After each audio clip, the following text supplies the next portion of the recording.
fais le signe. Alors, Boker Tov, Hashem Hashem Nasser Nasser, Agdil Torah, la Dira Betachim, c'est Lévi, comment allez-vous? Je suis de retour. Aïe, attendez 2 secondes. J'espère que ça va réussir à le bloquer pour tout ce truc. Top, apparemment, je ne sais pas le faire. Ah, ça y est, je vais peut-être trouver. On est aujourd'hui le 1er du mois de février. Vous avez, 1er février, le 16 du mois de Shvat, Achim Tovim Shalom. Pour les Tunisiens, c'est Seudat Yitro. Et ouais, ça y est.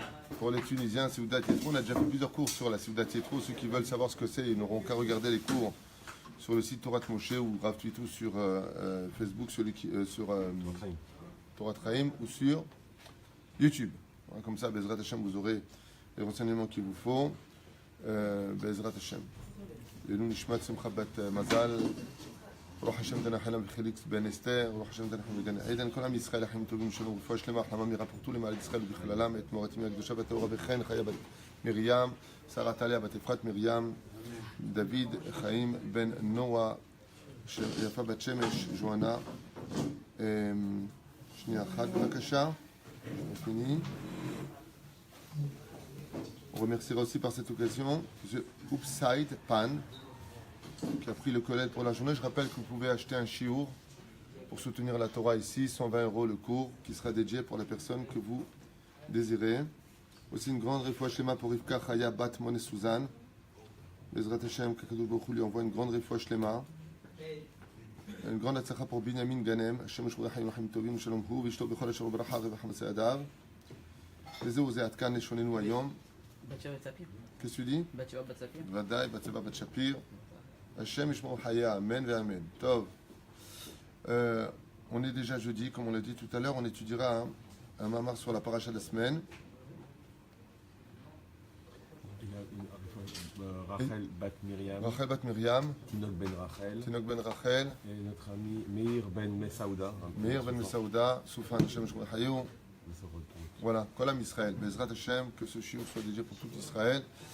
Et surtout qu'on n'oublie jamais de travailler mamash, rak l'irvodo shel akadosh baruchu, que ce soit pour moi, que ce soit pour vous, que ce soit pour tous les enseignants, que tout ce que nous fassions n'ait jamais d'attrait personnel, mais qu'il soit tout en l'honneur d'Hachem.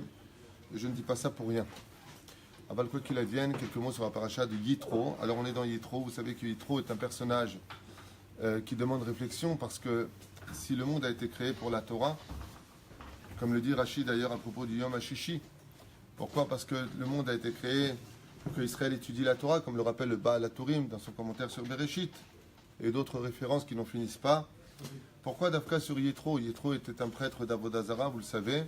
Dans cette paracha Shiris qui se divise en 2 dimensions. La première, c'est Yitro, le personnage. La deuxième, c'est les 10 commandements. Les 10 commandements, on verra ça plus tard. Moi, ce qui m'intéresserait maintenant, c'est d'essayer de comprendre pourquoi Dafka Yitro. Yitro, qu'est-ce qu'il a de spécial, ce personnage qui a fait tellement de fautes dans sa vie? Il a été le prêtre d'Avodah Zarah de toutes les nations du monde, de toutes les religions. Monsieur, il fait teshuva. Alors, kola kavod. C'est un guerre. Un guerre, il n'a pas besoin de kavod. Il a le droit à son kavod. Un guerre, c'est celui qui se convertit. On peut même trouver des fois plus de mérite chez lui que chez des juifs. Pourquoi? Parce que nous, on n'est nés ni juifs. On vient d'une situation où on n'a pas demandé à l'être. Et on fait Torah Mizvot Masim Tovim. Le goy qui se convertit au judaïsme, il prend sur lui le hall des mitzvot.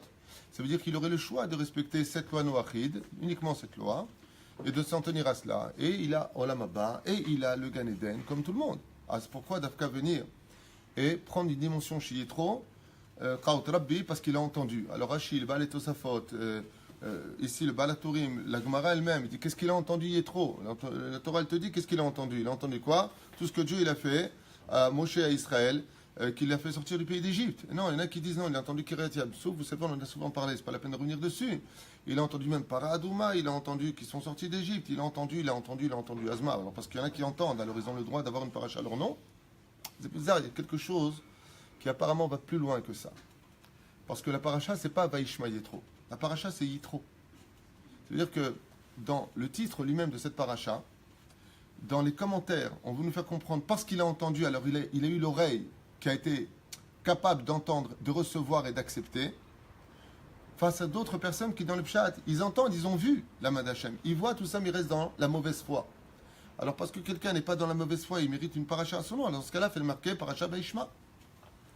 c'est qu'il y a quelque chose qui est plus grand que d'avoir entendu dans la paracha ce qu'a entendu Yétro. Et la preuve en est, c'est que si la Torah vient nous dire des Oraïta, qu'il a entendu qu'on est sorti du pays d'Égypte, pourquoi tu viens, toi, les commentateurs, pourquoi vous venez, vous les commentateurs, nous donner d'autres termines que ce que dit la Torah elle-même? La Torah elle te dit, Vaishma Yétro, tout ce que Dieu il a fait à Moshe et à Israël pour les sortir du pays d'Égypte. Alors qu'est-ce qu'il me dit? Il a entendu la Milchamet Amalek, il a entendu la mer qui s'est ouverte, il a entendu. Ah bah, qu'est-ce que tu as besoin de me dire ce qu'il a entendu, puisque la Torah elle te dit ce qu'il a entendu. Il y a un klal dans l'étude de la Gemara, c'est que si tu as besoin de 2 preuves pour apporter une situation, c'est qu'il y a un problème.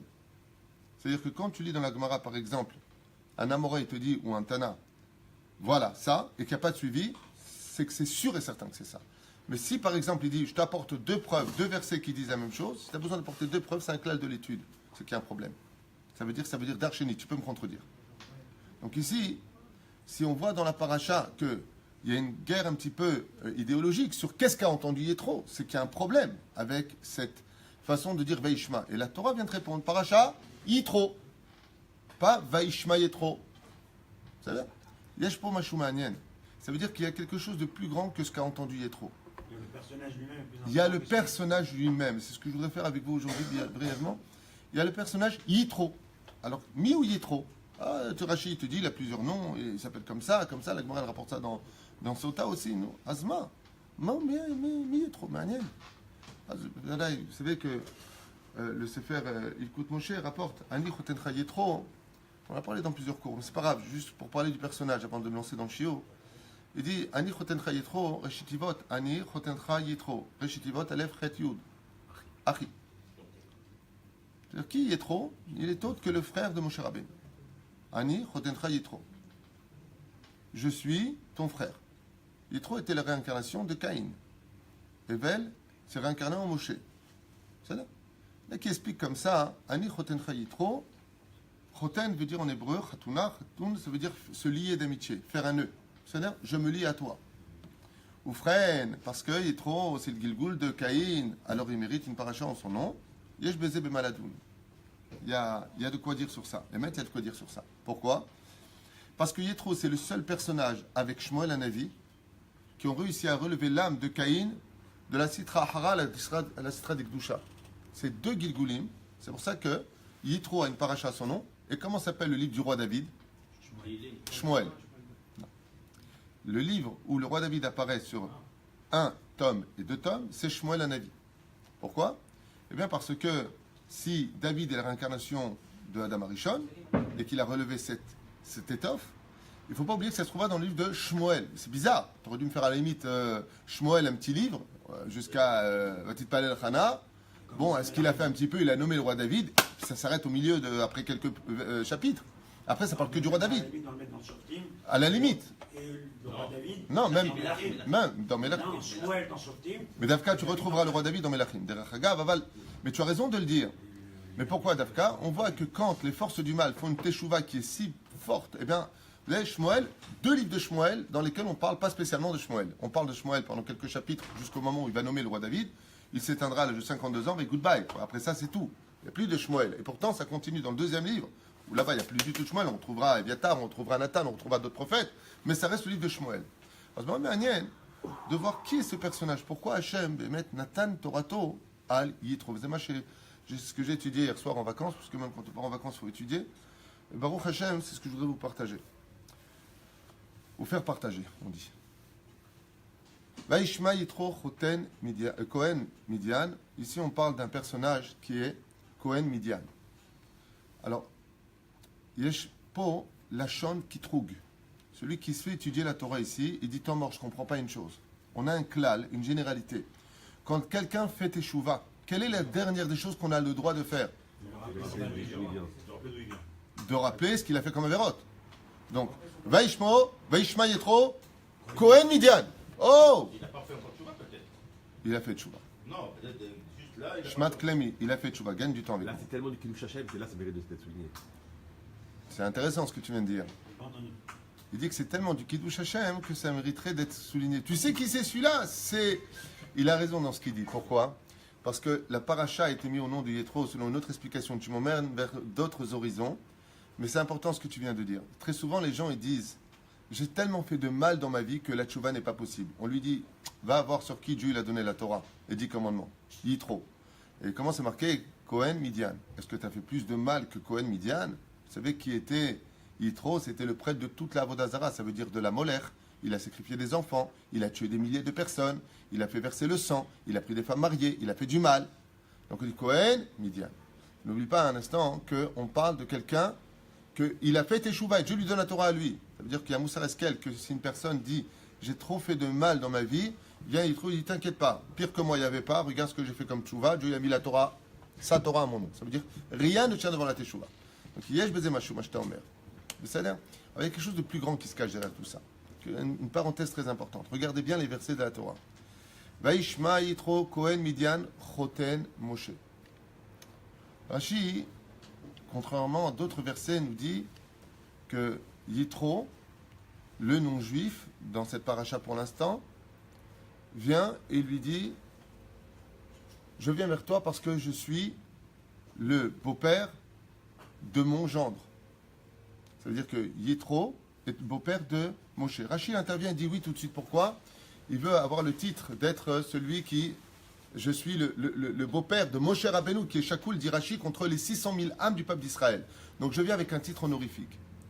Il y en a qui expliquent, qui disent Ishma Yitro Milchemel Amalek. Il vient pour se convertir. Avec quel argument il vient pour se convertir? Parce qu'il a entendu Amalek. Mais mettre entre nous, quel rapport y a-t-il entre Amalek et le fait qu'il a entendu pour venir se convertir? Réponse des sages, c'est que Yitro met en garde Moshe. Met en garde Moshe contre le fait de faire particulièrement attention que quand vient un goy pour se convertir au judaïsme, qui vient sincèrement, après l'avoir repoussé 7 fois comme le demande la halacha, ne joue pas trop non plus avec ça, de peur que sorte de moi aussi un Amalicite, un Amalek. Parce que comment est né Amalek? Une femme du nom de Timna a demandé à Abraham de se convertir. Elle lui a demandé plus de 7 fois. Et Abraham lui a dit, je ne veux pas te convertir. Je ne te convertirai pas. Elle est partie voir Yitzhak. Elle lui a dit, non, je ne te convertis pas. Mon père n'a pas voulu te convertir. Timna vient du mot Leimana, qui veut dire évite-moi. Alors elle est partie chez Yaakov. Yaakov, il a dit, Oufren, mon père et mon grand-père ne t'ont pas converti, tu veux que moi je te convertisse? Alors elle est partie voir qui? Esav.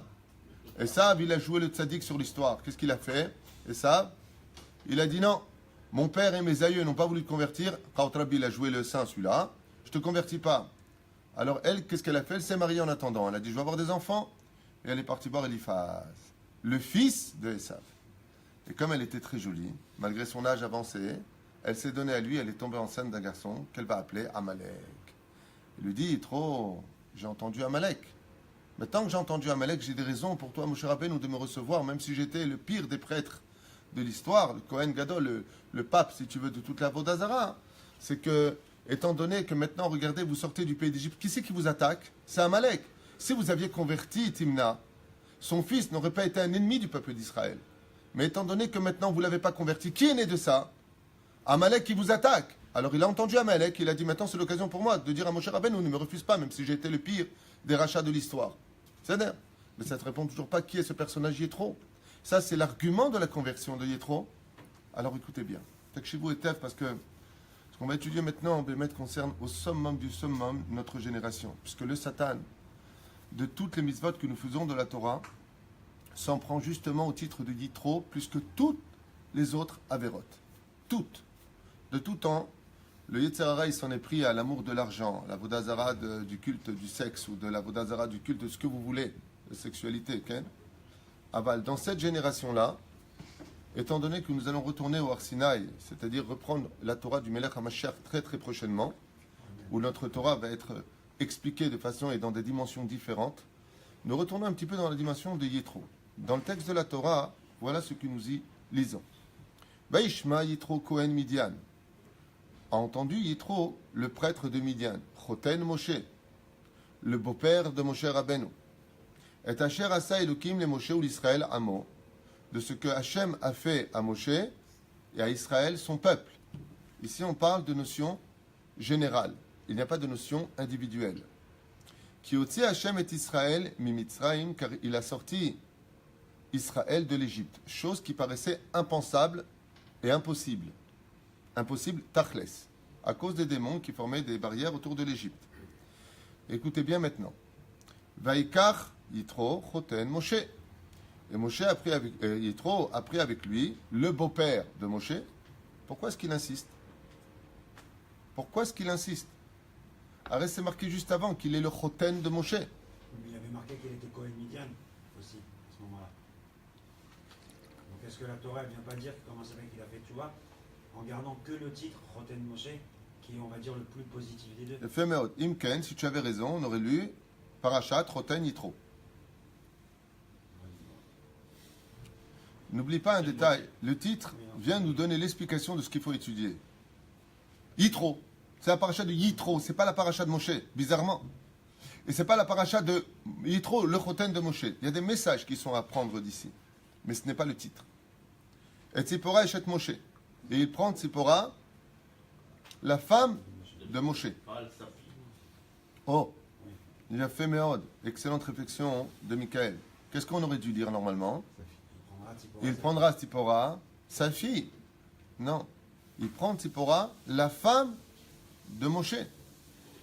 Achar Shiluchea, après qu'il l'eût envoyé.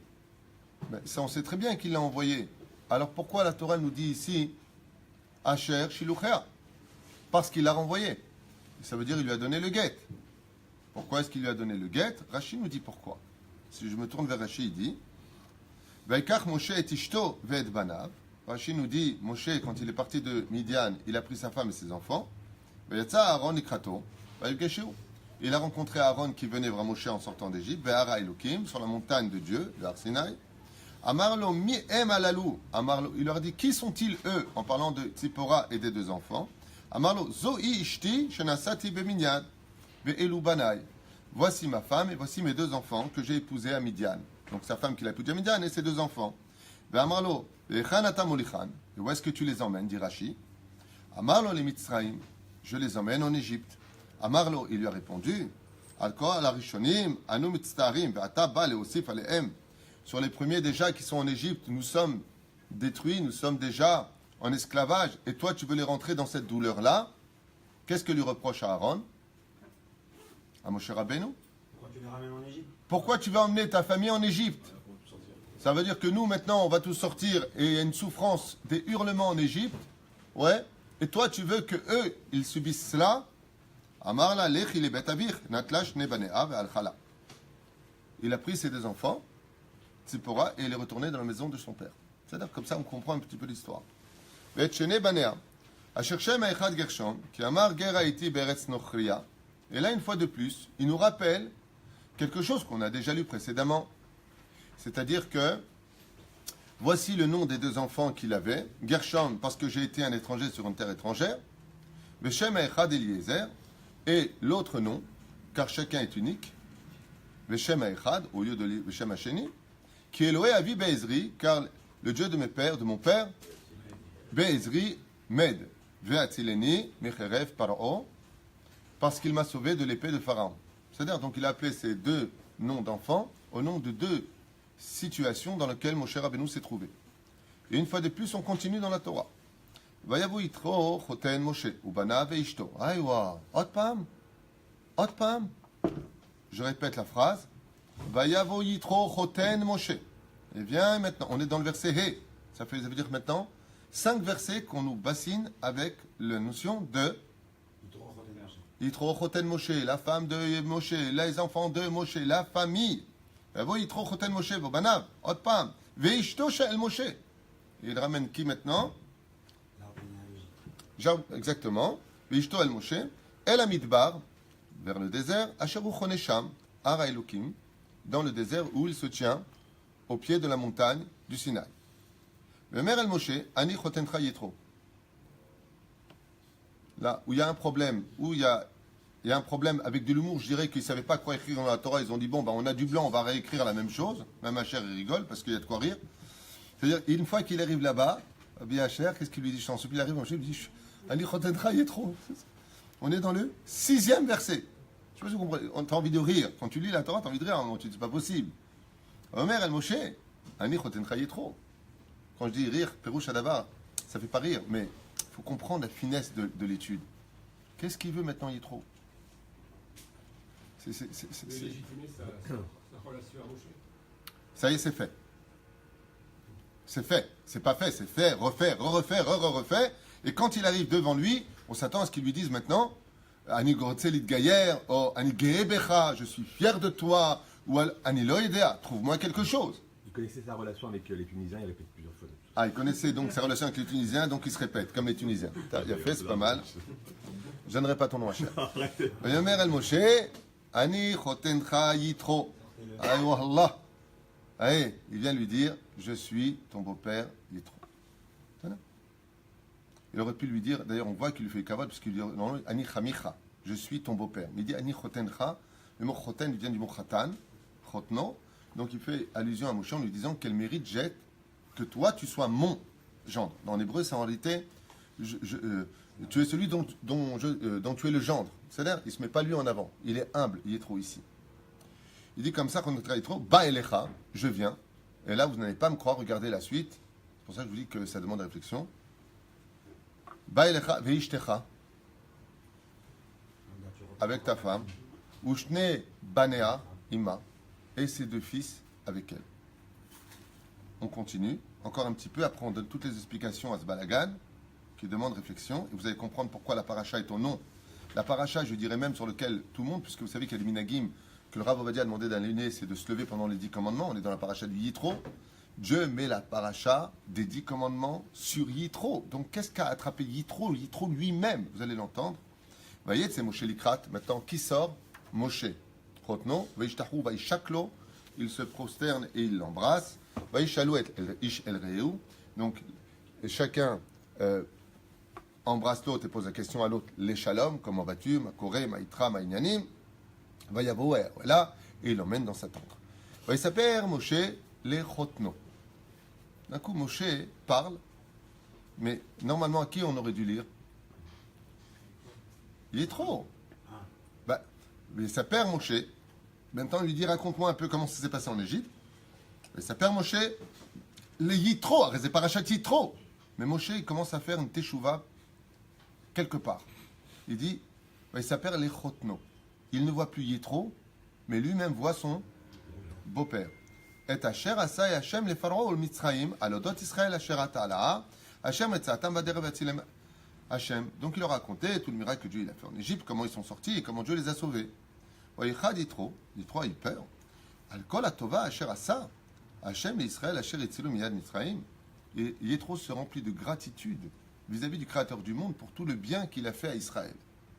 Ma mère Yitro, Là, c'est Yitro, c'est lui-même par lui-même. C'est plus, maintenant, il n'est plus lié à Moshe lui-même. C'est plus prothèse, c'est, Yitro lui-même. regardez bien dans le texte. Maintenant, d'un coup, Vayomer Yitro. Normalement, qu'est-ce qu'on a dû lire? Puisque tu as commencé et qu'on est arrivé carrément au 10e verset de la Torah, on va dire Zéo, Vaïten, Yitro, Choten Moshe. Allez, redis-le, puisque de toute façon, tu te fatigues pas. Mais ici, il y a quelque chose. Et qu'est-ce qu'il dit? Il dit Baruch Adonai, Asher etil etrem yad Mitzrayim yad Paro, Asher etil et Am. Il vient lui dire simplement bénis Dieu. Yitro se rapproche d'une dimension qui demande réflexion. Il dit Baruch Hashem. Les anges, Israël et Yitro appartiennent à 3 dimensions de proximité du Créateur du monde. Les anges disent Kadosh, Kadosh, Kadosh, Hashem. C'est-à-dire qu'avant qu'un ange ne prononce le nom d'Hachem, il a 3 mots qui le séparent. Quand nous, enfants d'Israël, nous prononçons le nom d'Hachem, nous sommes au-dessus des anges. Baruch Ata Hachem, ou Shema Israël Hachem. Donc combien nous avons de mots qui nous séparent de la prononciation du Créateur, de la proximité? 2 mots. Les anges, 3 mots. Vient Yitro, il nous fait un chidouche. Et c'est pour ça que Yitro mérite vraiment une paracha à son nom. Il dit Baruch Hashem. Il n'y a pas de Ata. Directement, Baruch Adonai, Asher itzil etrem miyad Mitzrayim, ou miyad Paro Asher itzil et ha'am miyad mitachat miyad Mitzrayim. C'est-à-dire, donc ici, il se rapproche encore plus. Yitro est enfin venu donner une dimension. Écoutez bien la suite. On revient Encore un verset. Ata yadati ki gadol Hashem mikol haElokim. Maintenant, je sais que l'Éternel, votre Dieu, est le plus grand de tous les dieux, c'est-à-dire de toute la bêtise où l'homme pourrait s'attacher à des dimensions d'indépendance. Parce que tout ce qui est indépendant, c'est appelé Avodah Zara. Quelqu'un qui ne peut pas vivre sans cigarette, quelqu'un qui ne peut pas vivre sans télévision. C'est-à-dire qu'il aurait une télévision, il aurait envie de fumer, mais s'il en vient à un point où il ne peut plus vivre sans cela, c'est de l'indépendance. Et s'il est dépendant, autant pour moi, s'il est dépendant d'une chose, il y a Me'ain, Ain, Avodah Zara, il y a une espèce d'Avodah Zara. Écoutez bien, Ki badavar asher zadu alem, donc il fait des louanges à Dieu, et là on recommence. Vaikar yitro choten Moshe. On revient sur la notion de choten Moshe. Ola ozvachim lelokim, donc il fait un korban. Vayavo Aaron, vechol zikne Israël, echol lechem. Oh, regardez la suite. Vayavo Aaron, qui a été convié à venir à ces korbanot, Aaron, vechol zikne Israël, ainsi que tous les anciens d'Israël, les echol lechem, im choten Moshe, avec non pas Yétro, mais le choten de Moshe, lifne Elokim. On va s'arrêter là, la suite parlera d'elle-même. Il y a dans le judaïsme une dimension qui, malheureusement, vit encore jusqu'à aujourd'hui. Et cette Torah que nous avons n'est pas une Torah d'histoire, nous avons une Torah de vie qui vient nous réveiller à chaque génération de notre devoir. Yitro, qui était Cohen de Midian, il avait en lui une valeur, et cette valeur lui a apporté de réussir à gravir tous les échelons à un tel degré que la Torah elle-même ne peut pas souligner son entité, son identité, sa volonté, si elle n'est pas attachée à la valeur de la famille. Moshe Rabbeinu alav shalom symbolise le Rav, mais le Rav indépendant. Celui qui a abandonné toute notion terrestre pour appartenir au monde céleste. À un tel point que le Tehillim 90 l'appellera l'homme ange, l'homme de Dieu. Moshe va, si vous voulez, réveiller une dimension dans le peuple d'Israël qui va mener à ce que l'on appelle la perte du contrôle.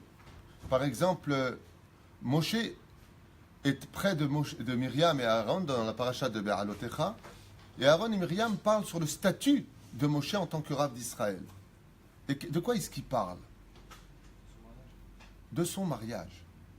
Le problème de Moshe Rabbeinu, c'est que Moshe Rabbeinu ne peut pas servir d'exemple pour le peuple d'Israël sur le domaine du couple, de la famille. Tandis que tout ce que veut Hachem dans la Torah, ce n'est surtout pas reposé sur un homme. Ça veut dire, je m'explique clairement, quand on prend un bol pour recevoir du lait, puisque la Torah est comparée au lait, c'est-à-dire comparée à l'eau, comparée à l'huile, comparée au lait, c'est-à-dire zavat halav ou dvash, dvash halav tahat shoner. Quand je prends un bol, Yétro, il a une chose en lui, c'est que c'est un réceptacle comme le Sinaï. Yétro, même quand il était prêtre d'Avodah Zara, il avait en lui, dans son sang, ancré quelque chose d'initial et de fondamental dans le judaïsme, c'est la famille. Et on le voit quand Moshe rencontre Sipora, il lui dit d'où vous venez, et on vient de Yétro. Quand il rentre à l'intérieur, contrairement aux autres qui ont l'habitude de se détacher de leur harem, Yétro, il est avec ses filles. Yétro, disent les Chachamim, hu similiyut shel mishpacha. C'est le symbole de la famille. Et Yétro, le Choten Moshe, qu'on voit réapparaître et réapparaître, il vient donner une leçon. Il vient donner un moussag. Il vient donner une expérience à vivre. Et il dit à Moshe Rabbeinu, dans ses conseils, tu ne peux pas prendre sur toi de juger tout le peuple. Tu dois déléguer à des centaines de juges qui, à des dizaines de milliers de juges, à des centaines de milliers de juges. Tu ne peux pas prendre ça pour toi. Pourquoi? Il dit parce que tu n'y arriveras pas. Mais Moshe, il y arrivait. Il lui a dit non, Bassof, tu t'effondreras. Tu t'effondreras. Il dit pourquoi? Mais quel est le problème de Moshe? Hier, j'ai lu que Yitro, ce qu'il voulait dire à Moshe Rabbeinu, lui dit si tu crois que toute la Torah s'est occupée du peuple d'Israël aux dépens de ta famille, alors tu n'as absolument rien compris au système de la création du monde. Il n'y a pas plus important au monde que la famille. La famille, ta femme, tes enfants, tes petits-enfants, eux doivent être le socle sur lequel repose toute ta Torah. Et c'est pour cela qu'ici, nous avons cette situation où on relit constamment l'esprit de famille et non pas le nom de la personne. Yitro vient apporter à Moshe Rabbeinu la dimension du conseil familial. Il faut être une famille pour être capable d'être le socle du monde de la Torah. C'est pour ça qu'Hachem nous demandera de nous séparer de nos familles 3 jours avant le don de la Torah, de laver nos robes, pour recevoir le don de la Torah. Donc c'est bien de se séparer de nos femmes, puisque quand on reçoit la Torah, il faut bien se séparer de nos femmes. Et Yitro vient lui dire, oui, c'est vrai, mais combien de temps il t'a demandé de te séparer? 3 jours, pas 4. Mashma Mikan, que la Torah elle vient te dire au contraire, que quand tu viens étudier la Torah, quand tu viens prendre cette Torah-là, tu dois la vivre au niveau de la famille. Comme on le constatera au début de la création du monde. Mishpechot ha-Adama, les familles de la terre. Quand elles sont parties après le déluge installé dans les régions de la terre, chaque père a nommé le pays dans lequel il a construit sa première maison au nom du père de famille. Avant, le déluge. Et pourquoi cela? Parce que ce que l'on voulait, c'est que chaque pays ne soit productif d'une famille, c'est-à-dire d'un père et d'une mère qui ont engendré par la suite des enfants. Et que tout ce pays-là n'appartienne qu'à une seule dimension, la dimension de famille. C'est ce que veulent encore aujourd'hui dans la politique française, américaine et dans tous les pays du monde entier. Nous sommes peut-être un peuple cosmopolite, mais nous sommes une famille. Je ne serai pas le président que de la droite ou de la gauche, mais je créerai la grande famille. L'idéologie, c'est quand on est une famille, parce qu'une famille, même quand elle se dispute entre elles, dès qu'elle est agressée par l'étranger, la famille se réunit. Et quand une famille se réunit, alors on est capable de lutter contre la terre entière. Et c'est ce que vient donner ici Chazal, ils disent à Moshe Rabbeinu la dimension familiale. Et c'est pour ça qu'il insiste avec Moshe, il lui dit, Moshe, toi qui es le leader du peuple d'Israël, tu es séparé de ta femme, je te ramène ta femme, reprends-la. On retrouvera ça Be'alotecha. La paracha de Be'alotecha, c'est la paracha où on vient me faire monter les nérotes. Et Myriam, elle dit à la fin de la paracha, mais Moshe, si toi, Moshe Rabbeinu alav shalom, tu es notre maître à tous, tu dois être marié, pas parce que toi tu as des comptes avec Hachem. Myriam n'est pas bête, elle est prophétesse. Mais elle dit à Moshe Rabbeinu, tu te rends compte que là où tu étais, pas une seule fois on a vu le nom de Tzipora. Pas une fois on voit le nom de tes enfants. Il y a Moshe, Moshe, Moshe. Comme dans les nations du monde. Qui tu avais? Jésus. Dans leur religion. Et sa famille? Il n'y a pas. Quand tu parles de Mohamed, il y a Mohamed dans les prières, il n'y a pas sa femme, il n'y a pas ses enfants. Quand tu parles de Bouddha, il n'y a pas sa femme, il n'y a pas ses enfants. Il y a lui. Et il y a quelque chose de péjoratif. Tandis que dans les Avot Akdoshim, tu ne trouveras jamais Abraham sans Sarah. Il n'y a pas. Il est obligé de cacher Sarah. Sarah est faite prisonnière. Il va libérer sa femme. Il prend sa femme. Tu as Yitzhak. Yitzhak prie pour sa femme. La Torah en fait une paracha Toldot. Il n'y a pas de Yaakov avec ses femmes. Il va travailler pour elles. Et il va veiller sur elles. Et quand il part, il demande la permission à leurs femmes. Quand tu arrives en Égypte, la première chose que demande Yosef, c'est une femme. Et elle s'appelle comment? Osnat. Il va avoir des enfants avec elle. Et ces enfants feront partie du symbole même de la prière tous les vendredis soirs jusqu'en 2018 de l'ère vulgaire. Il n'y a pas de juifs sans la famille. Et Moshe Rabbeinu alav shalom, on a ici une paracha de quelqu'un qui vient nous faire prendre la dimension de ce qu'on verra plus tard dans la paracha. Parce qu'il ne peut pas y avoir de tribu s'il n'y a pas la notion de les mishpechotam, les vetavotam. Les mishpechotam. Regardez bien comment la Torah définira chaque tribu, chaque personnage est défini comment? Par son symbole et son drapeau de sa famille, de la maison de son père. Les mishpechotam. Il n'y a pas de juif sans ça. S'il n'y a pas un juif avec la famille, en mishpacha, il n'y a pas de yahadout. Quelqu'un qui vit de façon individuelle sa Torah, ouais, on lui dit à lui, c'est pas bon. Amrou Chazal, j'ai lu ça dans mon livre hier, il dit, Mazacha Yitro, Bémet, qu'est-ce qu'il a eu comme mérite Yitro? Il dit, Yitro, c'est le symbole de l'homme qui a compris l'essentiel sur lequel repose toute la famille. Et maintenant, je commence ce chiot, vous allez comprendre en 2 mots. Il dit, Yitro, moi-même, quand j'étais Cohen Midian, on a dit que c'était péjoratif, qu'est-ce que tu rappelles Navera? Il dit, Maïti Choten Moshe. Même quand tu es venu, que j'étais encore prêtre d'Avodazara, moi-même, j'étais où? Où est-ce que tu m'as trouvé? Tu m'as trouvé dans ma tente, avec ma femme, avec mes enfants. Alors que j'étais le pape de toute la Avodah Zarah de ce monde. Il y a une chose que je vais changer, c'est d'arrêter de faire mes bêtises, je vais devenir un homme de la Torah. Mais il y a une chose que je vais garder. La famille. Ma famille, je la garde. Ma famille, c'est ma famille. Ma famille, c'est ma famille. Je reste toujours... Maintenant que je me suis converti, il y a un problème. Pourquoi? Parce que quand un converti se convertit, il n'a plus aucun lien de parenté avec sa famille. Vous le savez bien. Un homme qui se convertit selon la Torah, sa mère n'est plus sa mère, son père n'est plus son père. Il est le fils d'Abraham et le fils de la Shekhinah. Maintenant, qu'est-ce qu'il lui dit Cohen Midian? Choten Moshe. Il lui dit, moi, je suis tellement ancré dans la famille que normalement, maintenant que je me convertis, tu n'es plus mon gendre, puisque je n'appartiens plus à cette situation. Ouais. Il lui dit, non, c'est dans mon sang. Malgré tout, on est de la même famille. Je me reconnais en tant que famille, si tu acceptes de rester, bien entendu, mon gendre. Et la reine Moshe Rabbeinu alav shalom maskim ito. Quand ils vont faire le korban, qu'est-ce que fait Yitro? Il lui dit, tu devrais inviter à Aaron. Pourquoi d'Afka Aaron, Vizikne Israël, Amrou Chazal? Parce que Aaron, c'est le symbole de qui? Du Shlom Bait. Oev Shalom, Verodev Shalom, Oev et Eberiot Korban la Torah. Aaron, Vechol Zikne Israël. Pourquoi Vechol Zikne Israël? Amrou Chazal, pour apprendre aux anciens d'Israël, ceux qui sont le symbole du peuple d'Israël, que surtout ils doivent être constamment en famille. Apprenez aux enfants d'Israël qu'on doit être en famille. Oui, mais j'ai trop de travail à la Rabbanout, j'ai trop de travail au collège, j'ai trop de travail. Aval Habibi, tu n'as qu'à déléguer. Il faut que tu donnes du temps à ta famille. Parlons un petit peu d'aujourd'hui en 2018. Lo alenu velo alechem. Il y a une mitzvah de Piria Verivia et il y a une mitzvah de mitzvah Tona. Dans le judaïsme, nous avons deux mitzvot qui concernent la femme, sur lesquelles nous nous engageons le jour de la Ketouba. C'est d'avoir des enfants et de réjouir sa femme. Réjouir sa femme aussi bien, de gâter sa femme comme dans la vie, chacun de nous devons honorer nos épouses. Mais nous avons aussi le devoir, avec tout respect que je dois à tout le monde, c'est une mitzvah de la Torah, de faire jouir son épouse.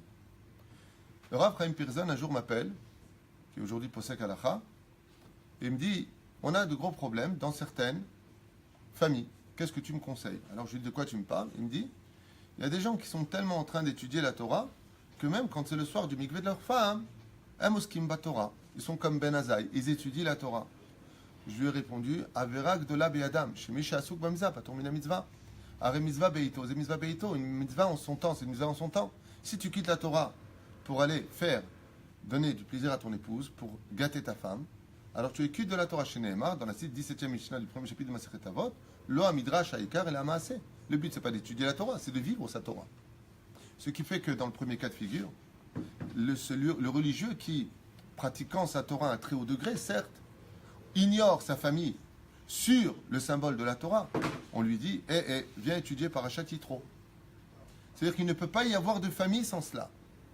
Il ne peut pas y avoir de famille sans le père à la maison.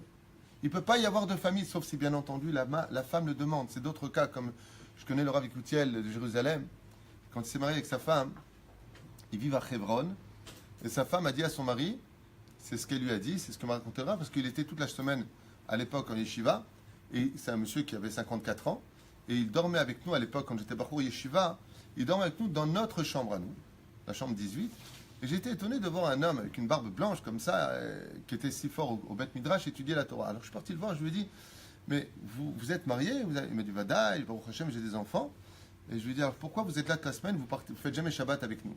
Il m'a dit, parce que quand je me suis marié avec ma femme, elle m'a dit, comme j'ai fait Tchouva très tard et que je ne peux pas être à Brech, elle m'a dit, toi tu vas en yeshiva étudier, un peu comme Rachel, la fille de Kabba Savoie, et tu ne viendras que du vendredi au vendredi, je m'occupe de tout.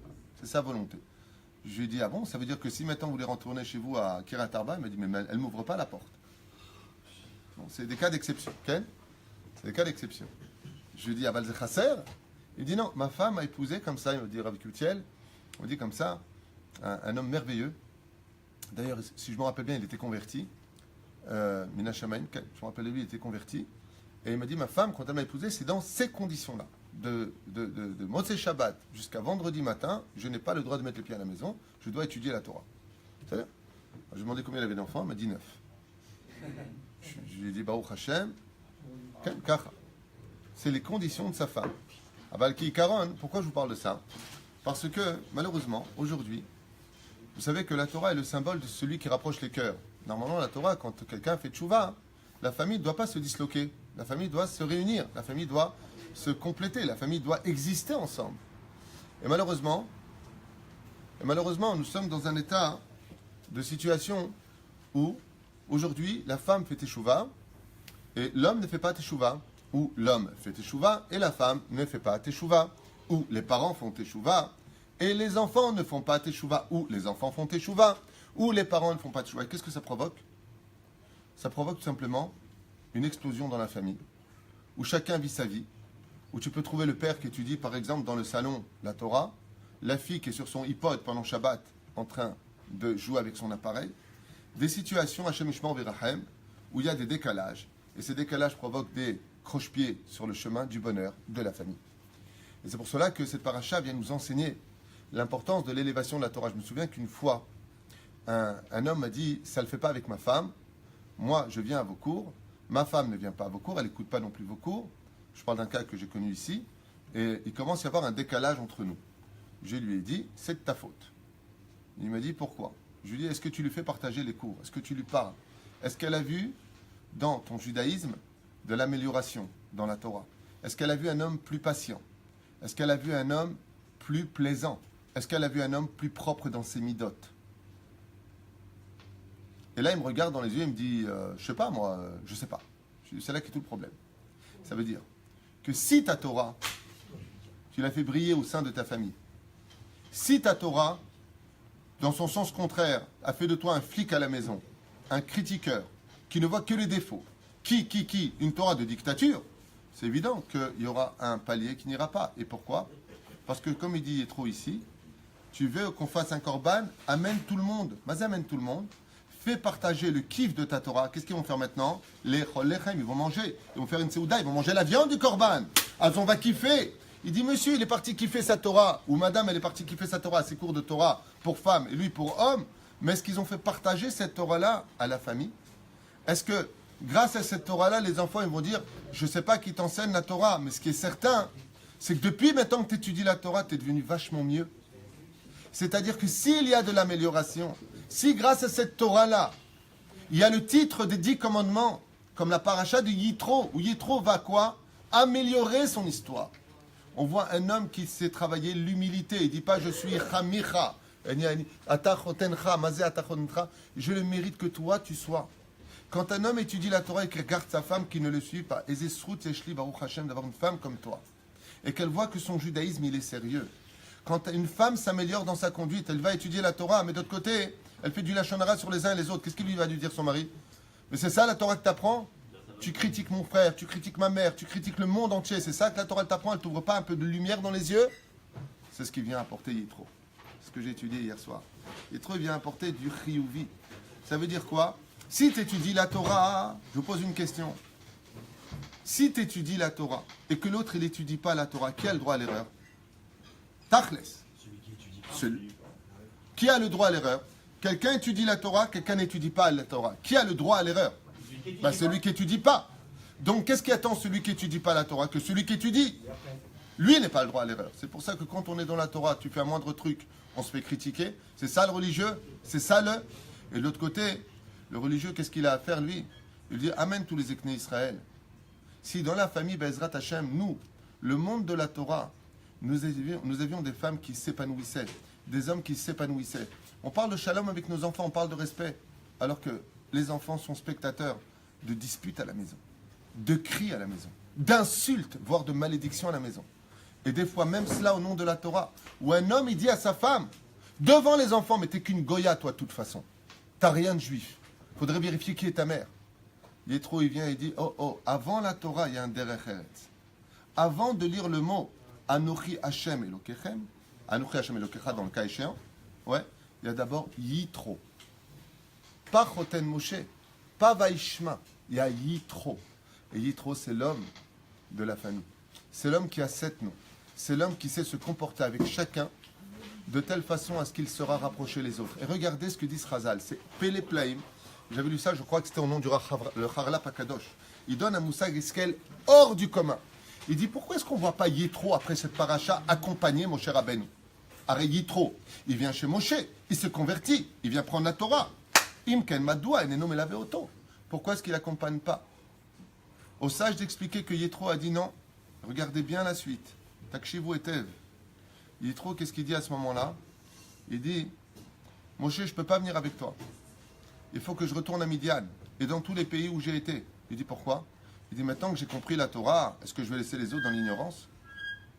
Il faut que j'aille faire Teshuvah et rapprocher maintenant les convertis vers la Torah. Amalo Akadosh Baruch Hu Yishar Koach. C'est pour ça qu'Alpi Kabbalah, Yitro se réincarnera, comme on avait parlé une fois, au nom du prophète Yona. Yona, c'est pas le prophète d'Israël, c'est un prophète d'Israël, mais c'est le prophète des nations du monde. Et Yona, ça veut dire pigeon, colombe. C'est pour ça qu'on mange des colombes le jour de Soudat Yitro. Vous vous rappelez de ça? Pourquoi Dafka Dieu s'adresse à Yona pour lui dire va faire tchouva aux habitants de Ninive? Parce qu'Hachem Gilgal, il a envoyé tous les Gilgulim qui ont été prêtres d'Avodazara à cause de Yitro dans la ville de Ninive. Donc il demande à Yona, va les voir et dis-leur. Et lui il refuse. Madoua, pourquoi est-ce qu'il refuse? L'Amrou Rabotenu Alem Shalom, que Yitro, comme il n'avait pas fini de retrouver toutes les personnes qu'il avait fait chuter dans la Vodazara, Dieu les a réunis dans un seul pays qui était le pays de Ninive, la région de Ninive. Et quand Yona va arriver là-bas, réincarnation de Yitro, il va le remettre en garde en disant, sachez que dans 40 jours, si vous ne recevez pas la Teshuvah sur vous, Dieu va vous détruire. Et donc, ainsi donc, il finira son tikkun Yitro en tant que Yona pour justement ramener tous les exilés de la Torah vers le monde de la Torah. Et ce symbole-là vient nous faire comprendre que plus une personne va étudier la Torah, et plus il devra avoir de la douceur, du miel, de la compréhension, voire de la psychologie vis-à-vis des autres. Parce que ce que les gens ne comprennent pas, c'est que quand on vient à un cours de Torah, ce n'est pas pour jouer le flic et accuser les autres à la maison, mais c'est pour montrer qu'on est devenu un phare qui par contre va diriger les autres vers cette lumière-là. C'est-à-dire un homme agréable, une femme plus patiente. Une femme m'a dit, moi j'ai fait tchouva, mon mari est toujours chiloni. Je lui ai dit, alors vous allez faire de meilleurs plats encore plus de sourires, encore plus d'amour et encore plus de joie ensemble. Et elle m'a dit, alors? Je lui ai dit, si il voit que votre Torah lui apporte aussi à lui de la lumière, alors il viendra vers cette Torah et te dira, hé, va à ton cours. Pourquoi? Depuis que tu vas à ton cours, je retrouve une femme encore plus femme que j'avais avant. Depuis que tu vas à ton cours, chérie, tu as changé. Avant, tu criais tout le temps. Maintenant, tu travailles tes midotes. J'aime cette Torah-là. Et ça, c'est Yitro qui nous l'apprend. Baruch Adonai Leolam Amen. Chazak Baruch.